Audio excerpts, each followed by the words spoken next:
నమస్తే. ఇప్పుడు మీరు వినబోతున్న కథ పేరు సాయంతో మొదలైన ప్రయాణం. కథ రాసిన వారు సింగరాజు రమాదేవి. ఇక కథలోకి వెళితే, ఆ మాట విన్నప్పటి నుండి మానసకి మనసంతా చేదుగా అయిపోయింది. ఇండియా నుండి ప్రసాద్ బాబాయ్ ఫోన్ చేసి చెప్పిన విషయాలే బుర్ర నిండా తిరుగుతున్నాయి. అసలు అదంతా నిజమేనా? ఎందుకు ఇలా చేసింది అమ్మ?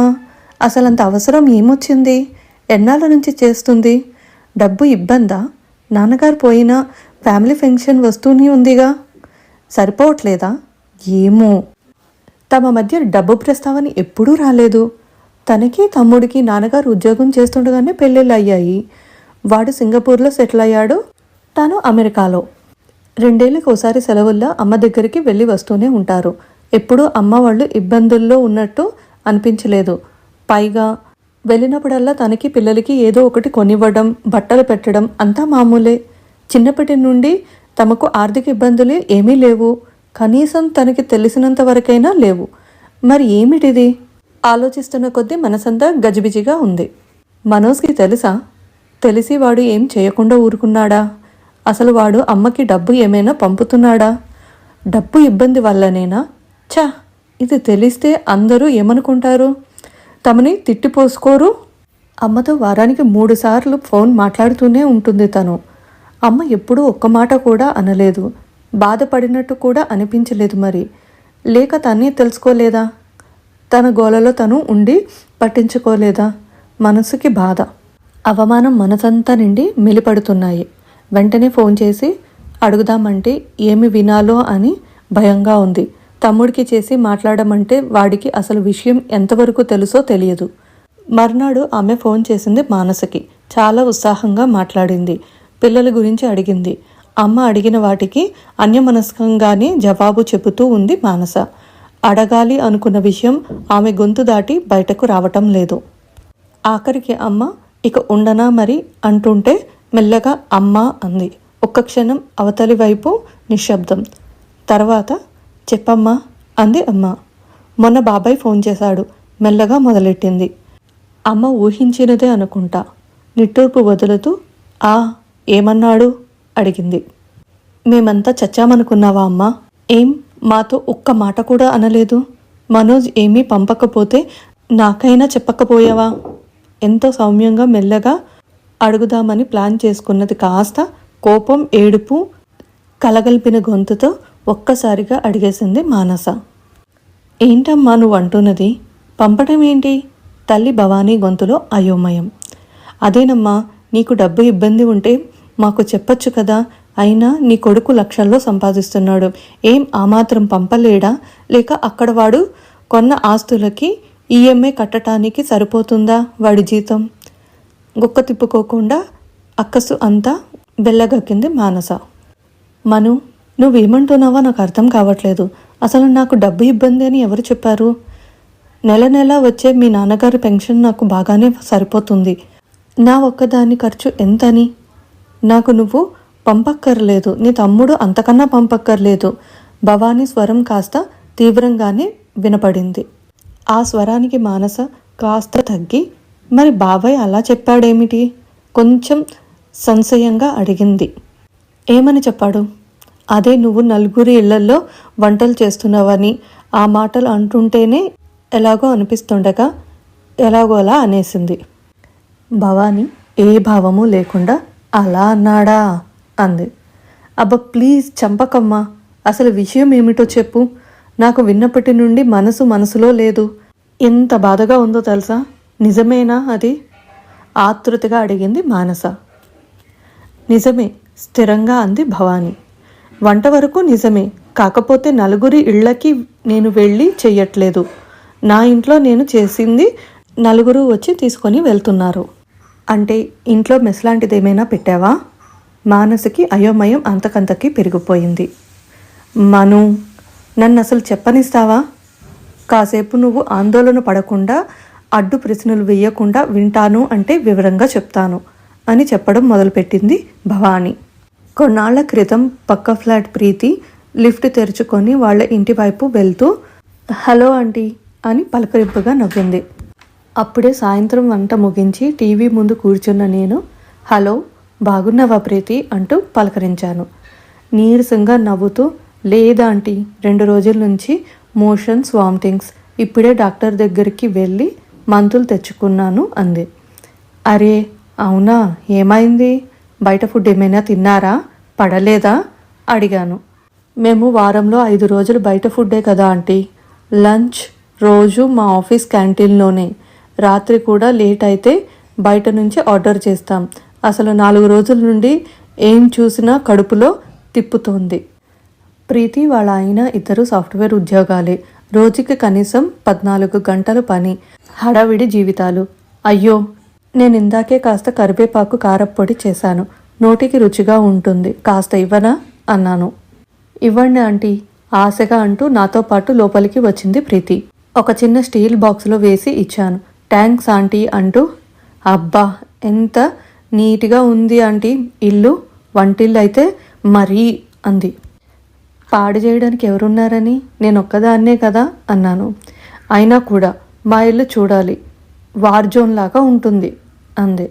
మీరిద్దరూ బయటకు వెళ్తారు, పైగా మీ ఇంట్లో చిన్న పాప కూడా ఉంది కదా, మీకు టైం ఎక్కడ దొరుకుతుంది సర్ది చెప్తున్నట్టు అన్నాను. నిజమే ఆంటీ అని నిట్టూరుస్తూ, వస్తా ఆంటీ అని మళ్ళీ థ్యాంక్స్ చెప్పి వెళ్ళిపోయింది ప్రీతి. తను వెళ్ళిపోయాక సీరియల్ చూస్తున్న ప్రీతి మాటలపైన ఉంది నా ధ్యాస అంతా. కోటి విద్యలు కూటి కొరకే అన్నారు, కానీ ఇప్పటి విద్యలు, ఉద్యోగాలు డబ్బును తెచ్చిపెట్టిన కూటికి టైం లేకుండా చేస్తున్నాయి. వచ్చిన జీతాలతో కార్లు, ఫ్లాట్లు, ఖరీదైన వస్తువులు కొంటున్నారు, కానీ ఆ కొన్న వాటిని అనుభవించే తీరిక లేదు. ఆ కడుపుకింత కమ్మగా తినే సమయమూ లేదు. ఏమిటో అనుకున్నా. మర్నాడు పగలంతా ప్రీతి కనపడలేదు. వాళ్ళ ఫ్లాట్ తలుపు తీసినట్టు అనిపించలేదు. సాయంత్రం అనుకుంటా మళ్ళీ వచ్చింది. ముందు రోజు నేనిచ్చిన స్టీల్ డబ్బా పట్టుకొని, ఎలా ఉంది ప్రీతి, తగ్గిందా పలకరించాను. పర్వాలేదాంటీ, ఇవాళ కొంచెం బెటర్, ఒక రోజుకే పీక్కుపోయిన ముఖంతో అంది. టీపాయ్ మీద స్టీల్ బాక్స్ పెట్టి సోఫాలో కూర్చుంటూ, ఆంటీ కారప్పొడి ఎంత బాగుందో, 2 పూట్ల దాంతోటే తిన్నాను. మా వాళ్ళిద్దరూ నాతో పోటీకొచ్చి మొత్తం లాగించేశారు.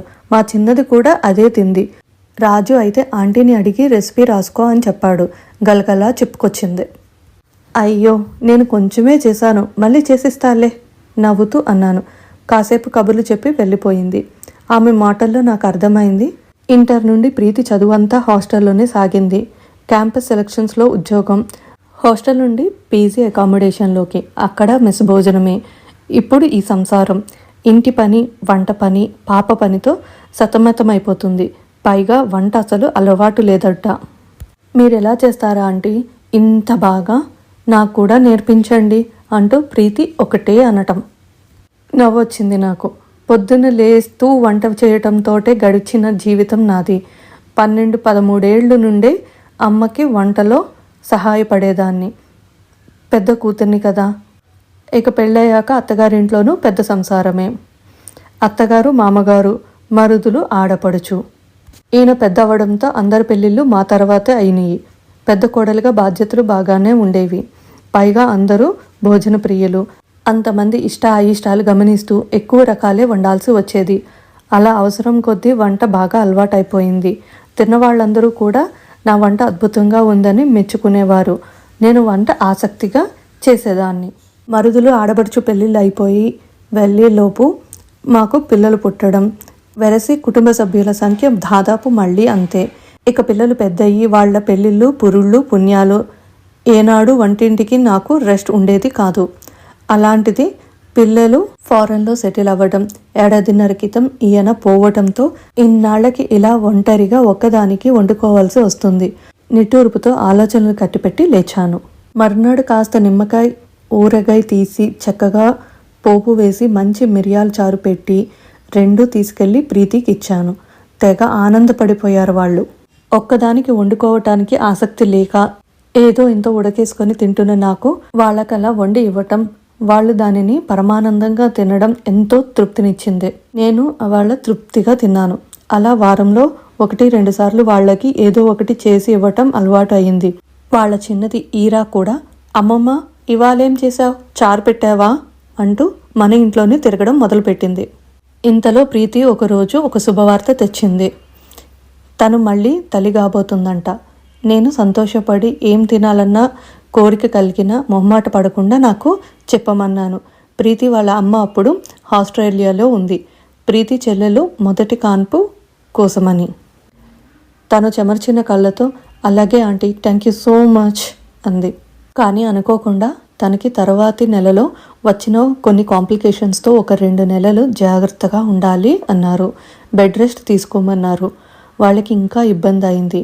వంట రాని ఆ అబ్బాయి తిప్పలు పడుతూ వండటం, కుదరని రోజు బయట తేవటం, అది ఆ అమ్మాయికి సహించక తినకపోవడం, ఇలా వాళ్ళ తిప్పలు చూసి నా వంటతో పాటు మీకు కూడా చేసి పెడతా కొన్ని రోజులు, మీరు అవస్థ పడకండి అన్నాను.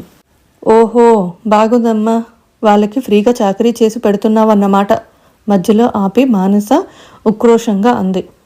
ఆగు, మొత్తం విను అంటూ చెప్పబోయిన భవానీతో, బాబుని స్కూల్ నుంచి తీసుకువచ్చే టైం అయ్యిందమ్మా, తర్వాత మాట్లాడదాం అని ఫోన్ పెట్టేసింది మానస. ఫోన్ పెట్టేసిన భవానీ మనసులో అవే ఆలోచనలు కొనసాగాయి. నిజానికి ప్రీతి వాళ్ళు చాలా మొహమాట పడిపోయారు. వద్దాంటి, పెద్దవాళ్ళు, మిమ్మల్ని ఇబ్బంది పెట్టలేం అన్నారు. తనే పెద్దదాన్ని, నాకొక్కదానికే పని లేక బోర్ కొడుతుంది అంటూ మొత్తానికి ఒప్పించింది. కానీ సరుకులు కూరగాయలు అన్నీ మేమే తెచ్చిపెడతాం, ప్లీజ్ కాదనకూడదు అన్నారు. తను కొంత తర్జన భర్జన తర్వాత సరేనంది. అలా మొదలుపెట్టిన తన సహాయం తమ మధ్య ఒక అనుబంధం అయిపోయింది. కాస్త కుదుటపడ్డ ప్రీతి రోజు వచ్చి కూర్చొని కబులు చెప్తూ మర్నాటికి కావలసిన కూరగాయలు తరిగి పెట్టేది. ఈరా అక్కడే కూర్చొని హోంవర్క్ చేసుకునేది. తన ఒంటరితనమును మర్చిపోయి ఉత్సాహంగా ఉండటం మొదలుపెట్టింది. రోజుకొక కొత్త రకం చేస్తూ ఈరాని ఆశ్చర్యపరుస్తూనే ఉండేది. ఆంటీ, మీరు మమ్మల్ని బాగా స్పాయిల్ చేసేశారు, ఇక మిమ్మల్ని వదలం అనేవాడు రాజు. ఇది చూసిన కింద ఫ్లాట్ శ్రేయ, ఆంటీ నాకు వంట నేర్పించండి ప్లీజ్ ఆంటీ, మీ దగ్గర అసిస్టెంట్గా ఉంటాను అంటూ తమతో కలిసింది. వాళ్ళ ఇంట్లో కూడా ముగ్గురే, శ్రేయ ప్రీతి ఇద్దరు చేరి ఒక వారం పాటు రకరకాలుగా నచ్చజెప్పి నేను చేస్తున్న సహాయానికి ప్రతిఫలం ఉండాల్సిందే అంటూ బలవంతాన తన అకౌంట్లో నెలకింత అని వాళ్ళు డబ్బులు వేయడం మొదలుపెట్టారు. తను ససేమీరా వద్దంది. నేను కేవలం ఒక మనిషిగా సాయం చేస్తున్నాను, దానికి వెల కట్టద్దు అంది. ఆంటీ, మీ టాలెంట్ మీకు తెలీదు, దానికి మేము అసలు వెల కట్టలేం, ఇది మా గురుదక్షిణ అనుకోండి అన్నారు వాళ్ళు. మేం ఆఫీస్లో వర్క్ చేస్తే శాలరీ వస్తుంది, ఇంటి పనిగా మాత్రం వాల్యూ ఎందుకు లేదు, ఉండాలాంటీ, మీ శ్రమని ఎవరూ ఎక్స్ప్లాయిట్ చేయకూడదు అంది ప్రీతి. నాకు వాళ్ళ మాటలు కొత్తగా అనిపించిన ఆలోచనలో పడేశాయి. రోజు సాయంత్రం ఇద్దరూ వచ్చి పాపం కబుర్లు చెప్తూ మర్నాడు వంటకి నాకు కావలసిన కూరలు తరిగి, టిఫిన్కి పిండి ఏదైనా రుబ్బాల్సి ఉంటే రుబ్బి అన్నీ రెడీగా పెట్టి వెళ్ళేవాళ్ళు. ప్రీతిని వద్దని శ్రేయాని ఎక్కువగా చేసేది. శ్రేయ కూతురు పింకీ వాళ్ళ ఇంట్లో ఉన్న బ్లాక్ బోర్డ్ ఒకటి తెచ్చి గోడకి తగిలించింది. ఈరా తను కలిసి దాని మీద టుడే మెనూ అని రాసి దాని కింద ఆ రోజు వంటకాలన్నీ రాసి పెట్టేవాళ్ళు. పక్కనే ఆ కూరగాయల బొమ్మలు గీసేవాళ్ళు. ఇద్దరు చిన్నవాళ్లే. ఒక్కొక్క వంటకి వాళ్ళు ఇంగ్లీష్లో రాసే స్పెల్లింగ్స్ చూసి మేము తెగ నవ్వుకుంటూ ఉండేవాళ్ళం. వాళ్ళు 4 నెలలుగా డబ్బులు అకౌంట్లో వేస్తున్నా ఎందుకు తీయబుద్ధి కాలేదు. అకౌంట్లో బ్యాలెన్స్ చూసుకుంటే ఎంతో చిత్రంగా ఉద్వేగంగా అనిపించిందో. నా జీవితంలో మొట్టమొదటి సంపాదన, 60 ఏళ్ల వయసులో అచ్చంగా నాదే అన్న డబ్బు. ఎందుకో తెలియదు, కొంత గిల్టీగా కూడా అనిపించింది. పిల్లలకి ఇప్పటి వరకు ఏం చెప్పలేదు, కానీ ఇవాళ మనుతో ఇవన్నీ పంచుకున్నాను కనుక మనసుకి తేలిగ్గా ఉంది. ఆలోచన నుంచి తేరుకున్న భవాని ఫోన్లో చెప్పలేకపోయిన ఈ విషయాలన్నీ వివరంగా రాసి మెయిల్ పెట్టింది మానసకి. మెయిల్ చదివిన మానస మర్నాడు తల్లికి ఫోన్ చేసింది. ఇదంతా మాతో ఒక్క మాట కూడా ఎందుకు అనలేదమ్మా నువ్వు? మానస మెల్లగా అడిగింది. ఈసారి ఆమె గొంతులో ఆక్షేపణ లేదు. భవాని దీర్ఘంగా నిట్టూర్చింది. మీరు దీనికి ఎలా స్పందిస్తారో అర్థం కాలేదు. మాటల్లో చెబితే మీ బాబాయి అన్నట్టు చేసేది వంట పని అయితే అసలు ఆ పనికైనా ఎందుకు అవమానపడాలి? సరైన రీతిలో అర్థం చేసుకుంటే అది ఒక ఉద్యోగమే. ఎక్కడో దూరాన ఉన్న మీకు ఈ నేపథ్యం అంతా చెబితే తప్ప అర్థం కాదు. అప్పుడు కూడా నచ్చకపోవచ్చు. మీ నాన్న ఉన్నప్పుడు కూడా నేను ఏది చెప్పాలన్నా 100 సార్లు రిహార్సల్స్ వేసుకొని చెప్పేదాన్ని.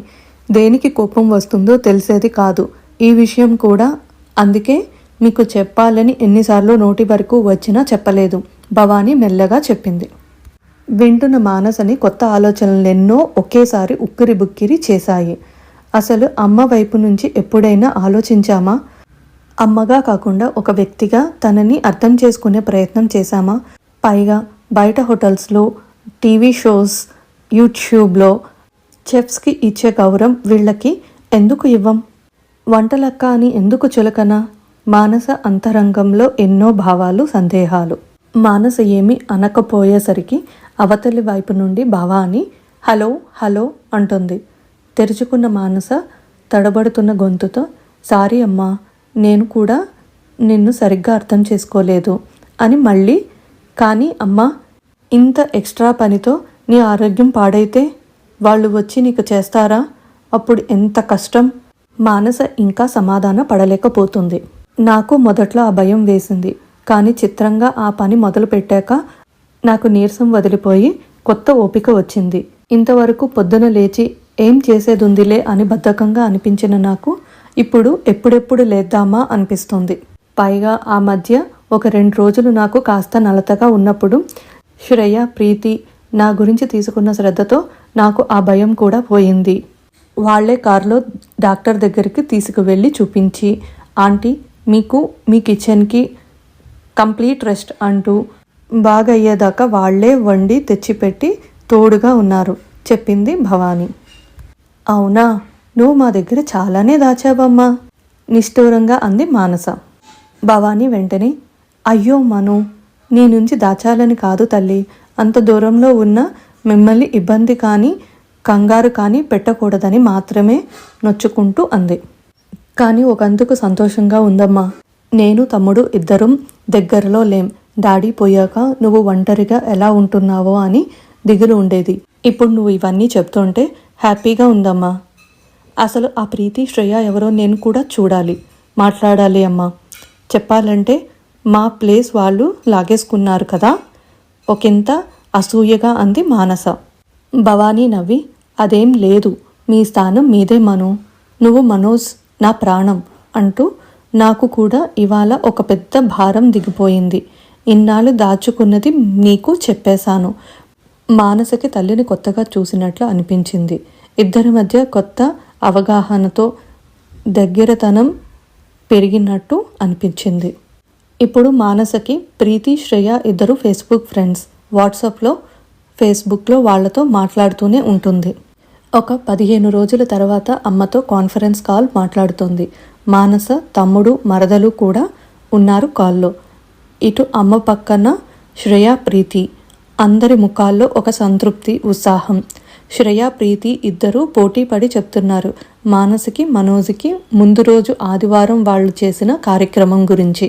ఆంటీ నిజంగా అన్నపూర్ణ, మా అందరికీ నిజంగా ఇన్స్పిరేషన్. అంకుల్ బర్త్ యానివర్సరీ సందర్భంగా మా ఇళ్ల దగ్గర బస్తీ వాళ్ళు మొత్తం 60 మందికి వండి పెట్టారు తెలుసా, ప్రీతి ఉత్సాహంగా చెప్తోంది. అది కూడా మొత్తం తన సొంత శాలరీ డబ్బుతో. శ్రేయ పక్క నుండి అందిస్తోంది.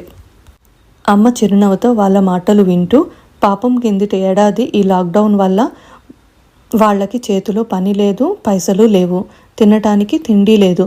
అందుకే నాన్న పేరు చెప్పి వాళ్ళకి ఒక పూటైనా తిండిని పెడదామని అనిపించింది చెబుతున్న అమ్మ ముఖంలో బోలెడంత సంతృప్తి. గ్రేట్ అమ్మా, రియల్లీ గ్రేట్, ఉద్వేగంగా అంటున్నాడు మనోజ్. మేము ఇలా మొదలు పెట్టేసరికి అపార్ట్మెంట్లో చాలామంది మేము కూడా హెల్ప్ చేస్తాము అన్నారు. సో ఈ కార్యక్రమం ఎవ్రీ మంత్ చేద్దామనుకుంటున్నాం, ప్రీతి చెప్పింది. ఆంటీకి ఇక్కడ ఫ్యాన్స్, ఫాలోవర్స్ చాలామంది తయారయ్యారు. ఆంటీ సూపర్వైజ్ చేస్తే చాలు, మేము వండేస్తాం అంటున్నారు శ్రేయ నవ్వుతూ చెప్తోంది. అత్తయ్య, మరొక ఫేస్బుక్ పేజ్ స్టార్ట్ చేయాలి, కోడలు కావ్య అంటోంది. నాకెందుకు కావ్య అవన్నీ, చిన్నగా నవ్వుతూ అని. అది కాదు కానీ పిల్లలు, ఒక మంచి పని మొదలు పెడితే అందరూ ఎలా కలిసిపోతారో అర్థమైంది. వాళ్ళ ఆకలి తీర్చడానికి చేతనైంత చేద్దాం అనిపిస్తోంది చెమర్చిన కళ్ళతో అంది భవాని. వింటున్న మానస తల్లినే అబ్బురంగా చూస్తోంది. తమ కుటుంబానికే పరిమితం చేసిన అమ్మ ప్రతిభ, నైపుణ్యం ఈరోజు 10 మందికి ఉపయోగపడుతున్నాయి. తనకంటూ సంపాదన మొదలైందని అమ్మ సొంతానికి ఖర్చు పెట్టుకుందాం అనుకోలేదు. ఏ బంగారము కొంటాను అనలేదు. తను తన సంసారం అనే బంధాన్ని దాటేసి విశాల ఆకాశం దిశగా రెక్కలు చాచి పరుగులు తీస్తుంది. పరిధి విస్తరించుకొని కొత్త గుర్తింపు పొందుతుంది. మానసకి అంతా కలలా ఉంది. అమ్మ ఆమెను ఆశ్చర్యపరుస్తూనే ఉంది. మనసులోనే అమ్మకి మరొకసారి వందనాలు తెలుపుకుంది. ఆ తర్వాత వారానికి వచ్చిన మదర్స్ డే సందర్భంగా అమ్మ ఫోటో ఫేస్బుక్లో పోస్ట్ చేసిన Manasa, earning at the age of 60 and spending it proud of you అమ్మా అని కమెంట్ పెట్టింది. శ్రేయ, ప్రీతి ఇద్దరూ లైకులు కొట్టారు. వాళ్లతో అనేక వందల మంది. అన్నట్టు బాబాయ్ లైక్ కొట్టలేదు కానీ పిన్ని లైక్ కొట్టింది. కొట్టడమే కాదు, మీ బాటలో నడవాలని ఉంది అక్కయ్య.